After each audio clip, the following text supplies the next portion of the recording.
이분 같은 경우에는 faul을 저질렀는데 거기서 좌절하지 않고 내 실수를 좀 더 다듬어서 매매 기법을 좀 더 완벽하게 수립을 한 것 같습니다. 그게 바로 같습니다.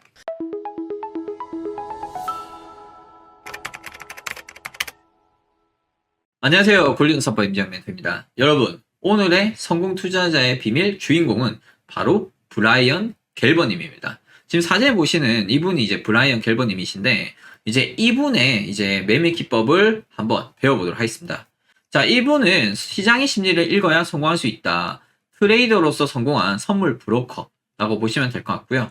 이분을 제가 이제 준비하면서 좀 봤는데 약간 이제 저랑 성향이 좀 비슷한 것 같기도 하고, 그래서 실제 여러분들이 매매를 하실 때 이분의 전략을 좀 배워두시면 여러분은 크게 도움이 되시리라 봅니다. 그래서 영상 보시기 전에 좋아요, 구독 꼭 부탁드리고요. 처음부터 끝까지 꼭 시청 부탁드리겠습니다. 자, 여러분, 브라이언 갤버가 누군가 한번 보도록 하겠습니다. 자, CME 시카고 거래소에서 미국 장기 국채 브로커와 이제 트레이더로서 모두 성공한 이제 이분 역시도 전설적인 인물입니다. 브로커는 이제 주식, 채권, 파생 상품 등 유가증권에 관한 영업이랑 상담 활동, 그리고 증권 상품들을 이제 중개한다. 이렇게 보시면 될 것 같아요. 글로벌 투자 회사 세 곳의 CEO입니다. 이분은 이제 세 가지 회사를 갖고 있는데, 갤버 그룹, 말 그대로 트레이딩 전문 그룹이고요. 갤버 운용, 투자 자문 그룹입니다. 갤버 증권, 말 그대로 증권사도 이제 하나 가지고 계신다. 보시면 될 것 같고, 이분의 순자산은 현재 시점에서 1억 달러 이상. 뭐 하나로 뭐 한 1200~300억 되겠죠. 1954년부터 현재까지 생존해 계신 분입니다. 이분은 바로 밑바닥에서 이제 시작을 한 브로커라고 보시면 될 것 같습니다. 이분 역시도 실패를 먼저 이제 많이 겪으면서 성공하게 된 그런 케이스라고 보면 되는데, 한번 보도록 할게요. 1976년에 해밀턴 컬리지 경제학과 우등 졸업을 했습니다. 경제학을 나왔네요. 무허가 중개소에 재직 중에 증권 외무원증을 이제 취득을 했습니다. 중개소에서 어차피 처음에 일을 좀 했었나 봅니다. 자, 97년도에 25살 나이로 CME 시카고 선물거래소에 이제 취직을 했고요. 미국 장기 채권, 이제 주택이나 미국 국채 10에서 30년 브로커의 일을 좀 했었고요. 첫 업무는 증권 계좌를 개설하라는 전화 돌리는 일, 말 그대로 어떻게 보면은 우리 계좌 개설하세요, 우리 증권사 좀 써주세요, 이런 영업직을 좀 했던 것 같습니다. 당시 매매 관련 자료가 부족했기 때문에 주식책을 오히려 2권을 사서 반복해서 읽고 차트도 만들고 정리하면서 이제 시장을 배웠다. 이렇게 보면 될 것 같습니다. 이분이 이제 보신 책이 이 두 가지인데, 일단 첫 번째는 어느 주식 투자자의 회상이라고, 우리나라에서도 이 책을 저도 이제 보고 많이 봤었는데 어쨌든 이 책을 보셨고, 두 번째 거는 우리나라에는 이 서적이 없더라고요. 추세 매매 관련해서 만들어진 그런 주식 책이라고 보시면 될 것 같습니다. 그래서 지금 이제 이분 같은 경우에도 아무래도 이제 자료가 이제 부족하다 보니까 결국 경험을 통해서 차트도 만들어 보고 매매 복귀도 하고 그러면서 나만의 그 노하우를 좀 만들어 간 그런 케이스라고 보시면 될 것 같습니다. 2004년도부터 저는 이제 매매를 좀 시작을 했습니다. 그때 당시에도 저도 선물 관련된 책이 딱히 없어가지고 주식 관련 뭐 차트 기술이나 뭐 이런 차트 관련 책이라든지 뭐 주식 관련 책을 보면서 그거를 이제 선물에 좀 대입을 하면서 저도 이제 실전 매매 많이 깨지면서 좀 배우게 되었었는데, 아무래도 이분 역시도 이렇게 좀 시작을 하신 것 같습니다. 브라이언 갤버님의 이제 성공 요인에 대해서 한번 보도록 할게요. 자, CME 브로커라는 직업적 특성이 있었습니다. 고객의 주문의 포지션과 가격, 그리고 수량까지 가까이서 볼 수 있었습니다. 말 그대로 우리 고객들이 어디에 어느 종목을 사고 있고 어느 종목을 더 많이 샀고, 그리고 수량이 얼마인지, 금액이 얼마인지, 그러면 이 종목은 올라가겠다, 내려가겠다, 이런 정보들을 실시간으로 보면서 좀 알 수 있었겠죠. 그러면서 자연스럽게 시장의 흐름을 체득할 수 있었다. 이렇게 보시면 될 것 같습니다. 제가 이제 써놨어요. 매패급, 사기 스킬. 그냥 다 보고 있는 거예요. 뭐, 예를 들어 삼성전자 주식을 좀 많이 매집하고 있네. 그럼 나도 따라 들어가면 올라가겠구나. 라는 생각이 들 거 아니에요. 그쵸? 자, 누가 어디에서 얼마 포지션을 취했는지 알 수 있었기 때문에 그냥 어떻게 보면은 개인적으로 따라 들어가면 또 수익을 낼 수 있는 그런 매매 기법을 좀 쓴 것 같습니다. 단점은 뭐냐면 이분 같은 경우가 사실은 이제 1년 동안 4에서 5억 정도 오히려 날렸다고 합니다. 왜냐하면 포지션 정리도 할 수 있고 사야 되고 뭐 그런 타이밍들이 좀 필요한데, 이분이 전화 영업 아까 했다고 했죠. 그 사이에 타이밍을 다 놓쳐버린 거예요. 그러다 보니까 이런 매팩은 있었지만 오히려 막 그냥 보고 하면서도 손실 나는 그런 실수가 좀 범해졌다. 이렇게 보시면 될 것 같아요. 자, 그리고 두 번째로 이제 갤버님께서 어떻게 또 수익을 냈는지 한번 볼게요. 자, 하루에 25명 최고의 트레이더들과 대화하면서 매매를 배웠다. 아무래도 이분들 같은 경우에는 모여서 이제 매매를 하다 보니까 나스닥이 어떻게 갈 것 같아. 지금 현재 시장의 흐름 어떻다 저떻다 막 이러면서 막 얘기들을 서로 하고 토론도 하고 정리도 하고 또 정해질 거 아니에요. 그러다 보니까 어떻게 되겠어요? 서당계가 3년면 풍어를 읊는다 이런 얘기가 있듯이 갤버님 같은 경우에도 그 장소에 있고 그런 그룹에 있고 그런 모임과 그런 사람들과 같이 있다 보니까 자동적으로 시간이 지나면서 자연스럽게 어떻게 보면 매매 실력이 향상되었다 이렇게 보시면 될 것 같아요. 그러면서 이제 대독 다수의 의견을 따라갔었고 최악의 실적을 내고 있는 트레이더가 있다면 그와 반대 포지션 취한다. 저 이거 되게 중요한 것 같아요. 맨날 손실나는 직원이 있을 거 아니야. 또는 맨날 손실나는 트레이더가 있을 건데 그분과 반대 포지션을 하니까 오히려 수익이 나더라. 거래소의 큰 손들이 어떤 방식으로 말을 하는지 주의 깊게 살핀다. 이분 거 조사를 하면서 알게 된 게 거래소의 큰 손들 역시도 서로 막 이렇게 대화하고 어떨까 갈까 말까 어떻게 될까 막 큰 손이라 해서 무조건 막 다 가는 거 아니었나 봐요. 서로 막 의견도 나누고 토론도 하고 하면서 이렇게 해서 이번에 여기까지 갈 거야. 이분들이 얘기했다 해서 무조건 가는 것도 아니구나 라고 또 알 수가 있었다. 이런 얘기를 좀 하더라고요. 그리고 거래소의 큰 손분들이 갤버한테 3번씩 하루에 3번 이상 뭐 전화한 분들도 있고요. 여러 번 전화해가지고 야 갤버야 이거 어떻게 될 거 같냐 갈 거 같냐 말 거 같냐 큰 손분들이 그렇게 계속 질문하더래요.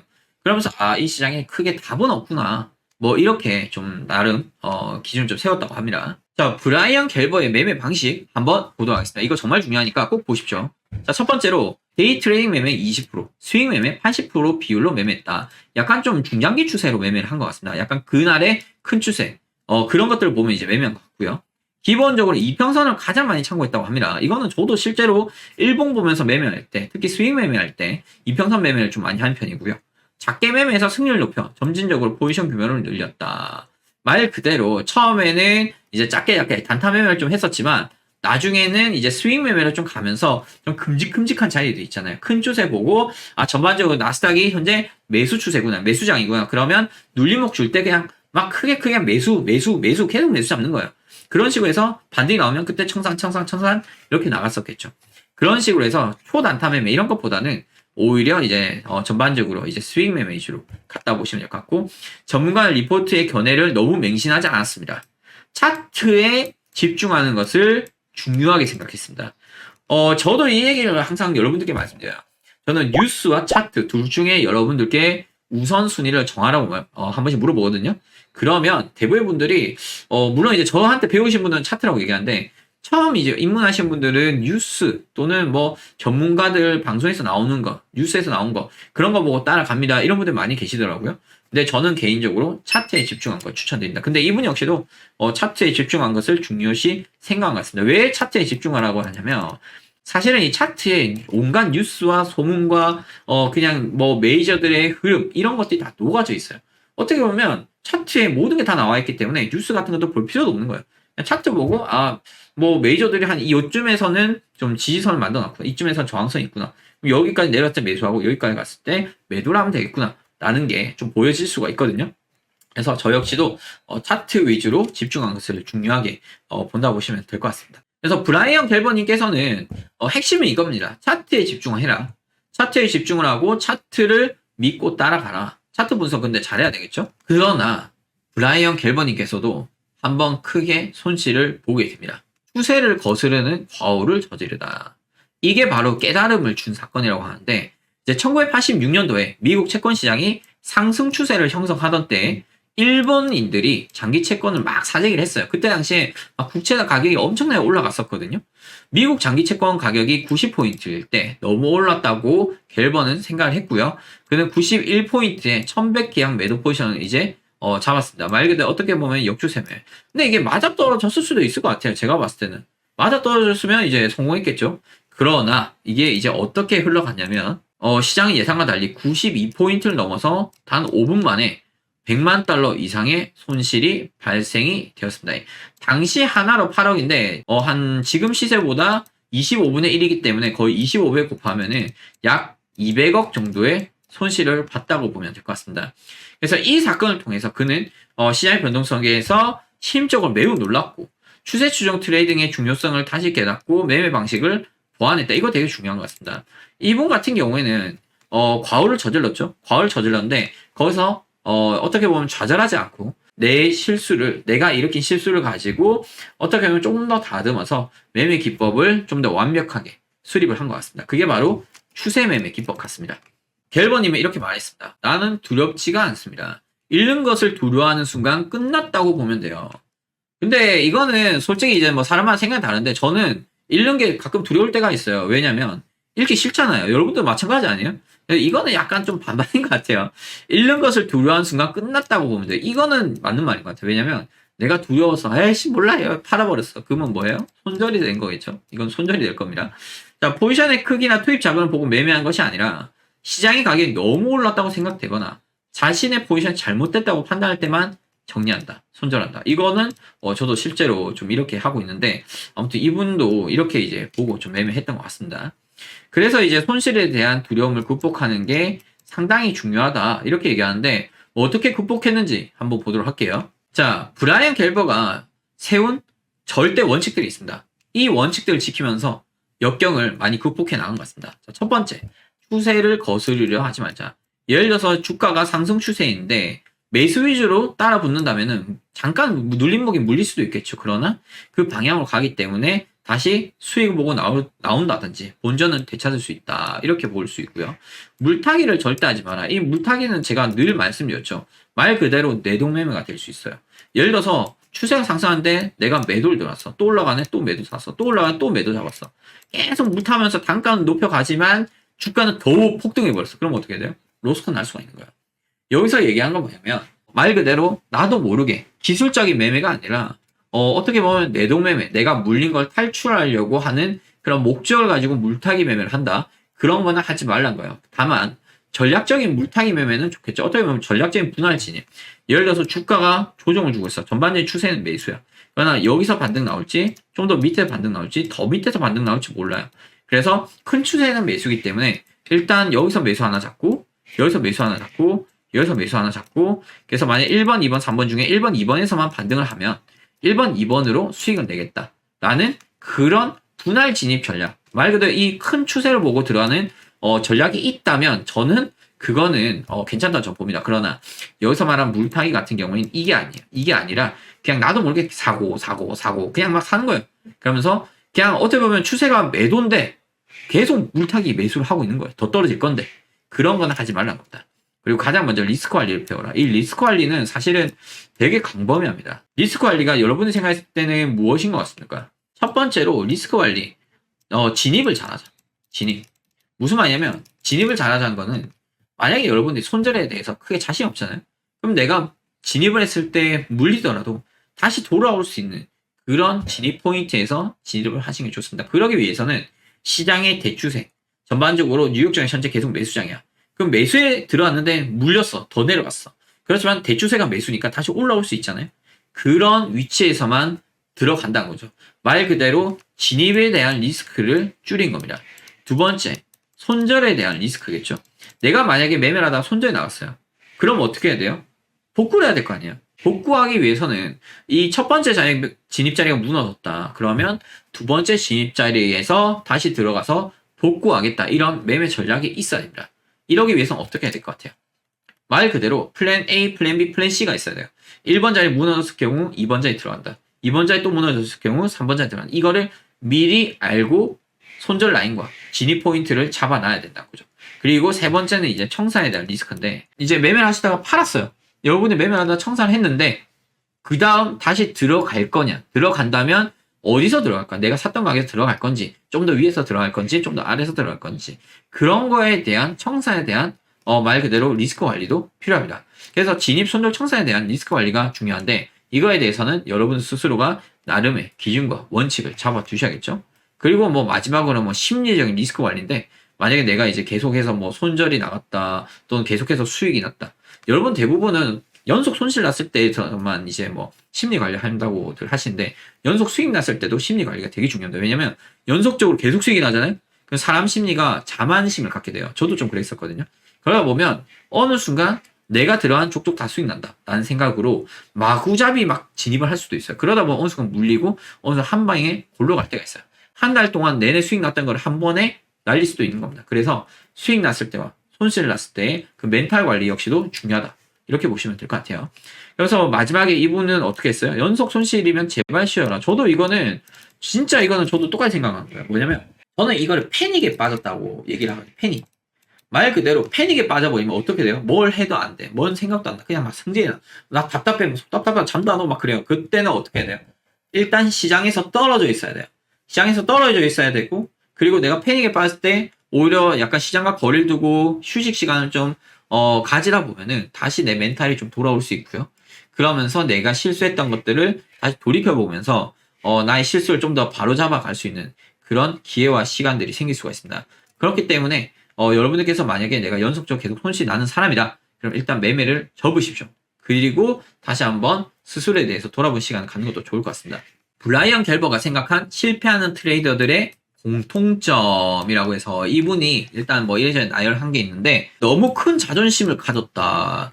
이게 초보자분들이 다 이렇게 좀 하시더라고. 뭐냐면 초보자분들이 나는 괜찮을 거야. 나는 안 당할 거야. 막 이런 분들 되게 많이 계시는데 그럴수록 당할 확률이 높고요. 솔직히 말씀드리면 제가 이제 정말 수천 명, 수만 명의 회원님들과 트레이더 분들을 만나봤을 거 아니에요?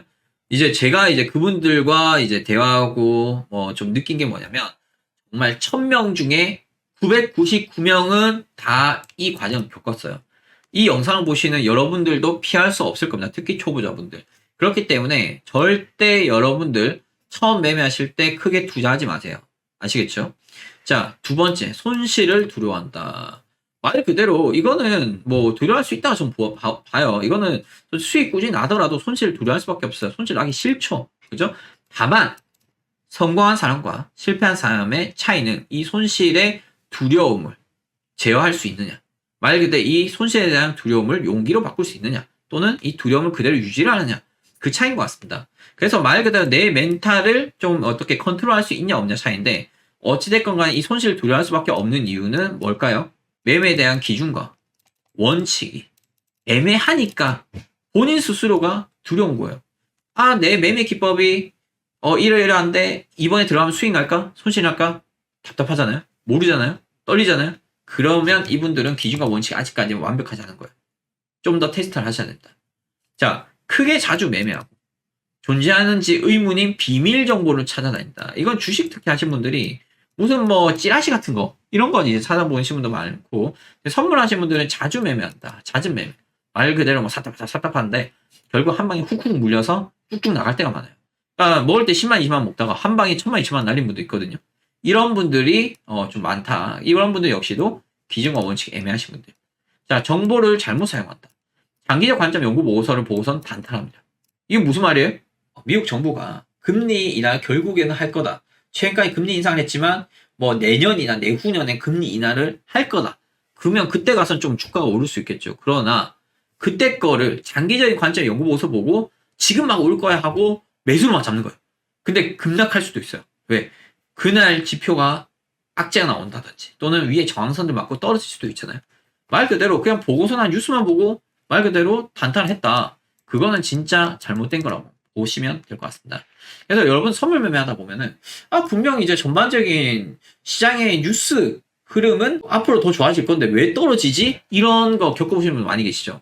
그런 것 때문에. 그래서 요거는 무슨 얘기냐면 차트를 우선시해라. 차트를 우선시하는 게 되게 중요하다. 이렇게 보시면 될 것 같습니다. 정리하자면 자존심을 좀 버리시고 시장에 여러분들께서는 겸손하셔야 됩니다. 손실을 두려워한다. 물론 두려워할 수 있습니다. 그러나 이 두려움을 극복해 내셔야 되고요. 그러기 위해서는 나만의 기준과 원칙을 분명히 정립해 두시고 작게 시작하세요. 여러분들 만약에 선물 투자하는데 1000만 원 갖고 매매한다. 근데 선물 투자하는데 10만 원 갖고 매매한다. 금액이 확 줄었죠. 그럼 어떻게 돼요? 그까짓 거면 10만 원 딸랑딸랑 하지 뭐. 이 생각으로 매매할 수 있어요. 그죠? 손실에 대한 두려움을 줄이기 위해서는 금액을 줄이는 것도 나쁘지 않습니다. 자, 크게 자주 매매한다. 그리고 비밀 정보 캔다. 이딴 거 하지 마세요. 오히려 초보자 분일수도 하루에 한 번 매매해도 좋으니까 그 한 번에 진입해서 무조건 거의 대부분 90% 이상 수익 날 수 있는 그 포인트만 찾아서 매매하시는 걸 추천드리겠습니다. 그렇다고 너무 멀리 있는 자리를 찾아내시면 안 돼요. 물려도 다시 돌아올 수 있는 자리를 한번 찾아보십시오. 그리고 정보를 잘못 사용한다, 단타한다, 이딴 거 하지 마세요. 그냥 차트를 우선시하시고 매매하시면 좋을 것 같습니다. 여러분, 성공 투자자의 비밀, 오늘은 브라이언 갤버님을 제가 이제 한번 여러분들께 소개를 해드려봤습니다. 영상 좋으셨다면 좋아요, 구독, 그리고 응원 댓글 꼭 부탁드립니다. 그리고 저희 이제 골든서프 아카데미 들어오시면은 해외선물 매매 기법 관련해서 다양하게 또 배우실 수 있으니까 많은 참여 부탁드리겠습니다. 이상 골든서프였습니다.